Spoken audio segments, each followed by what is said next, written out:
ahead. Hi, my name is Tiffany Jell. I'm one of the psychologists here with the school board, and I will hand it over to my esteemed colleague. Hi, I'm Liz Stevens. I'm also a psychologist with the school board. Thank you for coming today.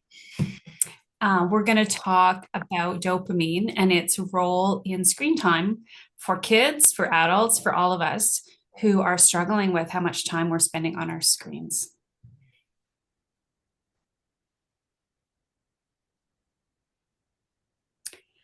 So, we're first going to just talk about what dopamine is. Most of us have probably heard of it, but we might not really understand how it relates to our use of screens.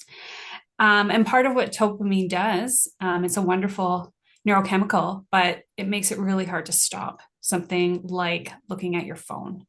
And not only that, it also makes it really hard once you're off your phone to find pleasure in other things. So, we're going to talk a little bit about that balance. And then we want to talk about how to restore dopamine balance. And I think that's maybe important for all of us to think about. And it's not the same for every family, but we're going to give you some ideas of how to restore that balance in your lives, and maybe a few specific ideas of the kinds of things that your family can do to reduce screen use and promote better mental health. Oh, Mm. and I just wanted to acknowledge that actually, our group is doing a series of 5 lunch and learns related to screen use, and that was kind of a result of a workshop that we attended over the summer through School Mental Health Ontario and the Hospital for Sick Children that Jake Ernst put on about screen use. It was a full day workshop, and it looked at a whole variety of topics related to screen use. And so we're starting with kind of the neurobiology of screen addiction, but we just want to acknowledge that many of the ideas and references that we're talking about come from our workshop with Jake Ernst. So I'm going to admit one more person, and let's start at the beginning. What is dopamine? So it is one of our brain chemicals, a neurotransmitter, and it's so important in motivation and pleasure and moving toward rewards. Um, I find it really interesting that one of the things that I learned that in that session is that when we are moving towards something we want, the dopamine increase that gets released into our brain, actually, there's more of it released when we're coming toward a reward than when we actually get it. So the idea of thinking about the chocolate you're going to have later, you actually get more of a dopamine increase in your brain than when you get the chocolate. And I just want you to put that in your mind for later as we keep talking. It is released after we've accomplished something, and it is a pleasure, feel good messenger. We want more of the dopamine. Whatever we do that helps trigger that release in our brain, we are going to want to do it more. And we will keep talking about that too as we move through. Okay? So before phones, um, there were lots of things that helped us generate dopamine and still do. But dopamine's really taken over for a lot of us. So everyday activities that we do that boost our dopamine include, playing and creating things. So this might be building, it might be Lego, making one of those little sculptures with Lego, making music, inventing stories, singing or dancing, playing an instrument, moving your body. So dancing, going for a bike ride, going for a run. Exercise for me, that boosts my dopamine. I think I actually have a little bit of a tendency to overdo it sometimes because it's such a great stress release. And it also boosts my dopamine in a really great way that gives me energy for an evening or the morning on the weekends. Setting a small goal, actually. And meeting that goal is a really good dopamine boost. So like having a puzzle that you finish, cleaning your room. Like I know that sounds kind of mundane, but honestly, who doesn't make their bed and then feel like really good when they walk in the room later? right? Like it's actually a pretty nice boost to your dopamine. Even having like a checklist, like I say to some kids, having a checklist where we check things off, that can be like related to homework and can be related to everyday chores at home. Checking things off a list, we know boosts dopamine. Connecting with friends, right? I don't know, during the pandemic, I think we know how hard it was when we didn't have that. And can talk maybe a little bit in some other sessions about how the pandemic has really increased this reliance we have on screen time. But connecting with friends, laughing, chatting, um, in our jobs as psychologists at the board, right? We don't actually spend a lot of time together as a group. We're often out on our own, doing our own thing. And so when we get together for a staff meeting, I'm like, oh, we're getting a lot of dopamine bursts here. Not only like seeing each other and chatting, but also having snacks and feeling good. And then, yeah, sunlight, going out in the sun a little bit boosts our dopamine as well. So the more we can have these everyday small moments, the happier we are, the more dopamine we have, and actually the more focused we are. So I wonder, as you were listening to those different activities, if you were connecting them to things that youth in your life or yourself or an adult does online. Because the amazing thing about the algorithms and the video games and the various social media pieces that we look at online, they know what releases dopamine, and the algorithms are really tied to that. So think about when you're on a social media platform and you're getting likes and comments and followers. That is an immediate feedback toward you that gives you a hit, right, of dopamine, and you want more of it. Think about the streaming of information. You're on TikTok and something makes you laugh, you're going to see a lot more of that. Okay. And it's hard to get away from that because it is so enjoyable and something you like. Thinking about our desire to connect with other people. So that can be legitimate online talking to someone, or it can be those little pieces about someone has liked what you've done, you've seen what they're doing. Um, I also think about mastery in games. So some of our students love video games where you level up, right? And you can't get away from it because you're trying to get to the next level. And then there are time limits and there's urgency and accomplishments and badges and all those things. I've probably dated myself by saying badges, but anyway, but the things like that, right, that are naturally occurring in our life, but the online world has created a platform that we are getting it in such a high dose that it is incredibly powerful and it is feeding into our natural systems in a way that is our system was never designed to be able to manage that level and that intensity. And the never ending, I find, is a piece, right? You never quite get to the end of it. And one thing we know about dopamine and rewards is that rewards that are what we call intermittent are the ones that reinforce a behavior the most. So, for example, I think the casinos are a really good example of how this is used to get people to pull that slot machine. Okay, so if you reward someone every single time they do a behavior, so pulling a slot, you get a tiny little token, pull a slot, so if you get that gets kind of boring, right?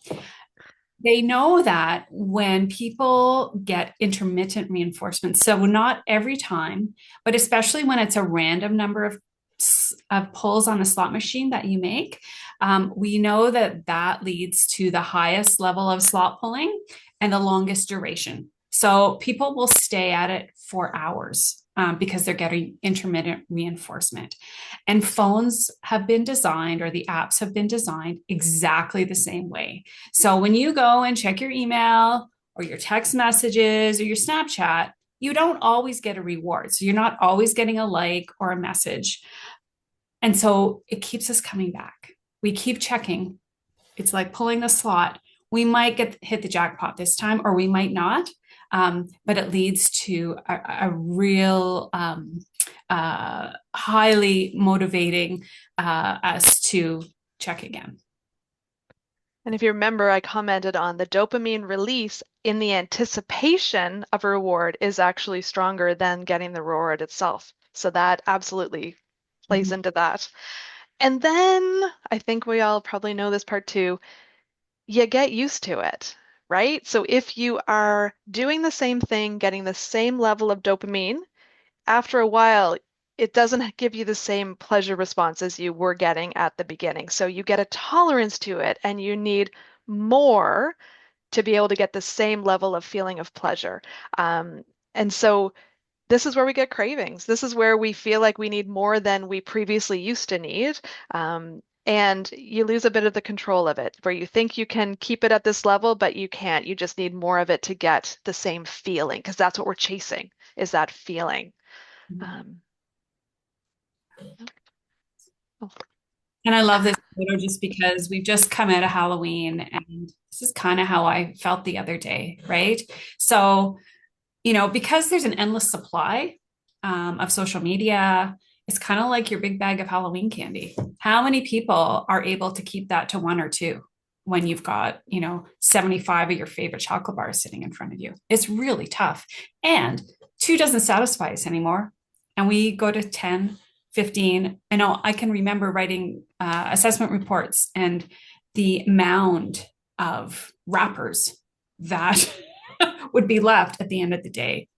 So, um, the more we consume, whether it's chocolate, whether it's online shopping, whether it's our phones, the more we need to feel the same amount of pleasure. We build a tolerance. and you can only imagine that is going to start taking the place of other things that maybe you used to enjoy or that you would have been doing if you weren't spending so much time chasing that high through online shopping. That was an interesting example. Yeah, as we head toward the season of shopping and all the sales. And so what happens because the digital world is so dopamine rich and it is built to create the most significant release of dopamine into our brain, when you compare that to that beautiful list of things that Liz talked about earlier, you're not going to get the same level of dopamine release when you're finishing a chore, when you are playing a sport, as you are when you're on the phone. And this is where I think that push-pull comes in, is that those are still good and people are still okay with them, but they're kind of blah. The picture kind of says it all, right? It isn't in comparison to the online world. It is incredibly hard to match that with those other activities.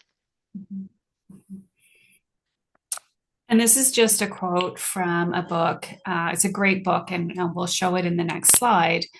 From Dr. Anna Lemke, and you can actually search her on podcasts. She's wonderful, speaking about how dopamine works in the addictive process. So, and what she talks about is because our world has become so overabundant, and I would say that online activities are a big part of that. We're encouraged to incessantly seek pleasure. And by doing so, we're reducing our capacity to be quiet, to be content, and to be peaceful within ourselves. Right? And we see that with kids, the I'm bored. I'm bored. Give me a screen. Let me watch a movie, right? That wasn't an option a generation ago. And so all sorts of things have been lost with that ability to remain quiet and peaceful. And we'll talk about that a little bit. Um, yeah. And there's the book. It's Um, it's a good book. It's not a hard read at all. It's she talks about a lot of different cases of different kinds of addictions, but certainly screens are for our kids. It's new territory in terms of not only the addictions in the moment and the effects that it has on us, um, day to day, but what are the long-term effects on the brain? And I think time will tell.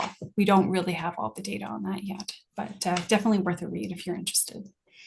and I think that piece about not being able to be in quiet or boredom is definitely a universal societal issue. The number of people I see in waiting rooms or on the bus or any space where you have to wait in line is it's quite shocking.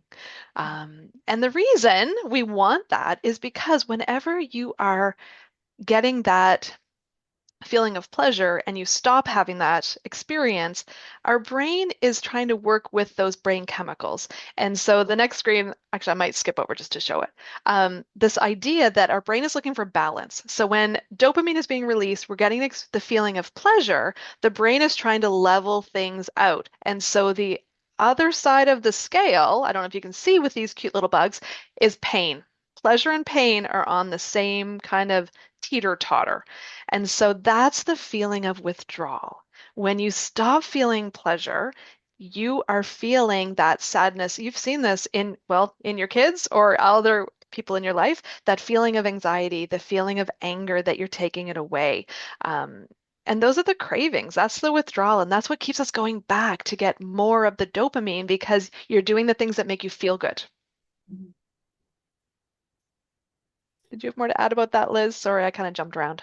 Yeah, no, that's okay. So, Dr. Anna Lemke talks about homeostasis, right? So she talks about the idea that our brains are trying to find a happy medium, essentially. So, when we have a dopamine burst, such as when we buy something online or we're looking at our phone, that's all well and good. We feel great. The more highs we have, the lower the lows. Okay. So what happens is, checking off a task that can make us feel good. And we're probably going to have maybe like a tiny bit of a low as we think about the next task.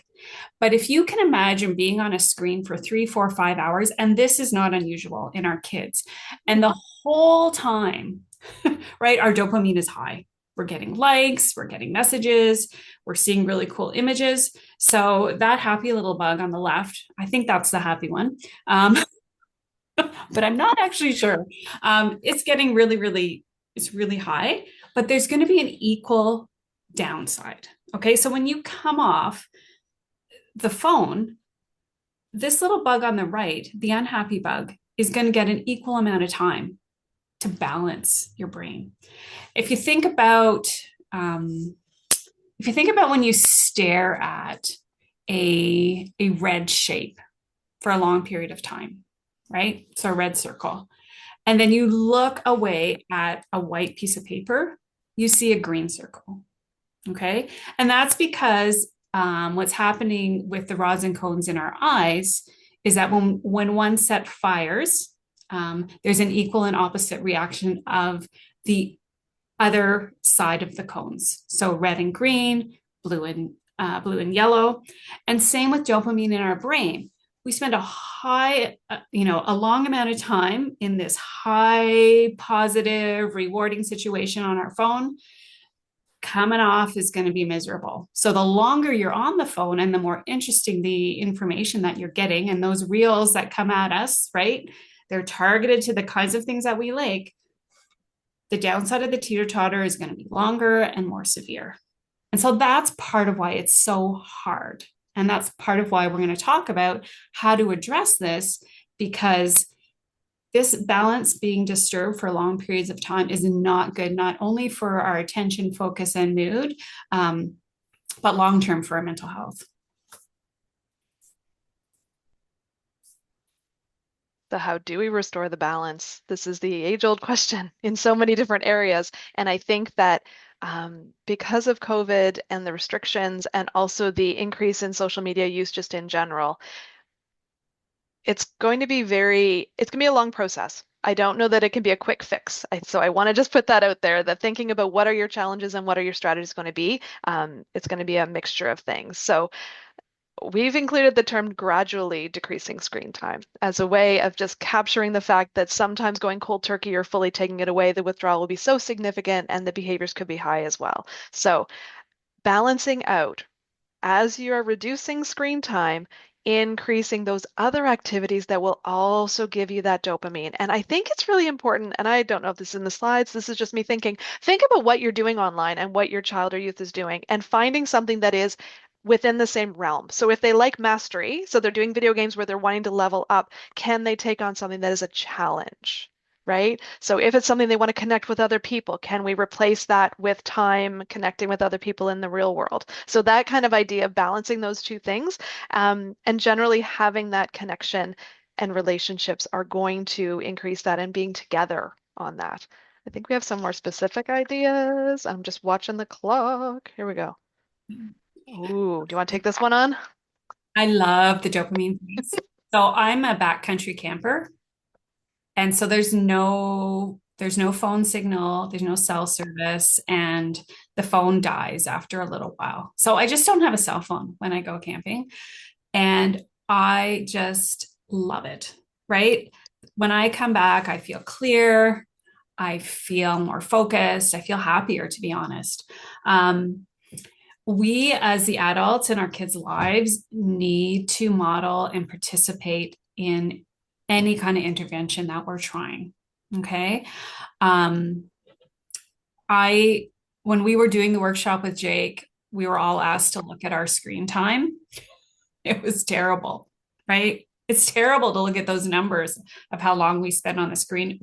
We all need to think about that and think about how we can best model and engage with our kids to reduce the time that they're spending in this state. Which is a future lunch and learn. I'm just putting that out there. Yeah, Okay, keep yeah, going. for sure. So like I like the idea of just picking an hour, maybe like Tiffany had talked about some activities. I mean, do something together. So not saying just get off your phone and leave it at that. Um, let's get off our phones and let's do something. And in the beginning, they will be miserable. We know that. They will be absolutely miserable. But the more we can kind of practice this as a family, they will see what the impact is on their mood and their mental health.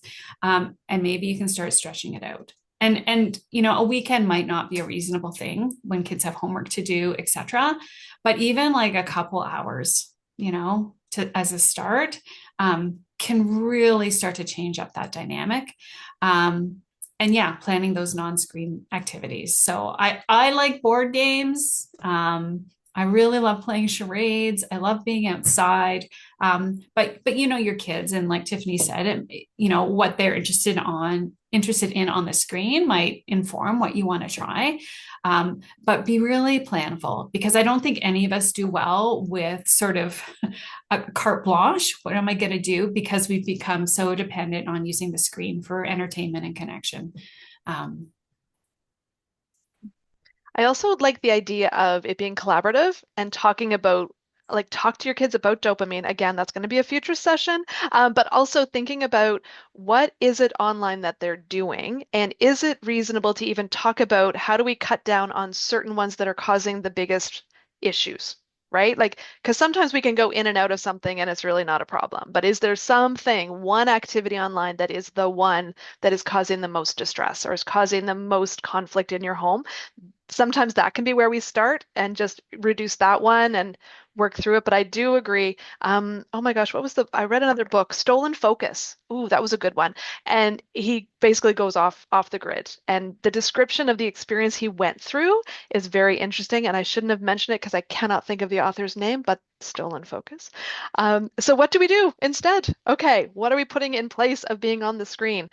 Oh, every child in every home will be like, oh, great, more chores and homework. No, honestly, routines and things where you're not online is so important. And movement and doing things together, that physical activity is so important because I think that's one thing that a lot of us, well, a lot of us lost during COVID, but some of us gained it by bringing in the Peloton and things like that, activities together. And I like the idea of a shared reward. If we're doing this together, and I can assure you in my household with two teenagers, if all four of us were reducing our screen time, it would be important for us all to have a reward at the end because it would impact us all. So thinking about things that you want to increase in your family that will be motivating and maybe have a little draw where everyone gets to put in an option for a reward. I don't know. That would be kind of interesting. Liz, anything else on this one? I think this is a start for sure. If you think about how long our kids have been connected to screens and how long maybe they've gone without some of these other activities, just to go slowly, in terms of your expectations and goals for yourself. I mean, I am a huge online shopper, And I can tell you there have been times in my life where it's been a real issue. So I think I'm better now. But we all struggle, we all have our vulnerabilities. And I think it's just important to share that with our kids and to be honest that this is a societal issue. It's not just our family. It's not just you. This is a societal issue that we need to find constructive solutions for. So these are some beginning thoughts. Like I said in the beginning, this is a 5-part series that Tiffany is spearheading. So I think she's part of all 5 sessions. You're not going to see me again talking about this topic this year, although I am doing a session on mental health in January. But just to give a little plug, this is important, and I think this is the issue of our day. So we hope you found it useful. Here's a few more resources. Um, Jake's actually coming up with a book on these topics as well. So if you're interested in following him, I'm sure that is coming soon. And there are other YouTube videos from our department as well that Tiffany's been part of. I don't know. I'm trying to remember those ones. So some of them, thank you for throwing in the geocaching. That's really a fun idea as a family to do something. So this, I put the slides in the chat. Those are links to 2 YouTube videos that have been done before, one for younger kids and one more for teenagers. The Jake Ernst, his website, and Anna Lemke. So the ones coming up, just so you know, we'll be looking at types of screens and how we're using screens. We're going to look at developmental and how different ages use screens differently. And then I think I might be down to 4, wrapping up with how to talk to your kids about screens. So getting really down and dirty with how to actually do this. So I'm going to say thank you for your time, and I'm going to stop the recording. And maybe Liz, if we're open for a few questions, we can do that as well. Thank you.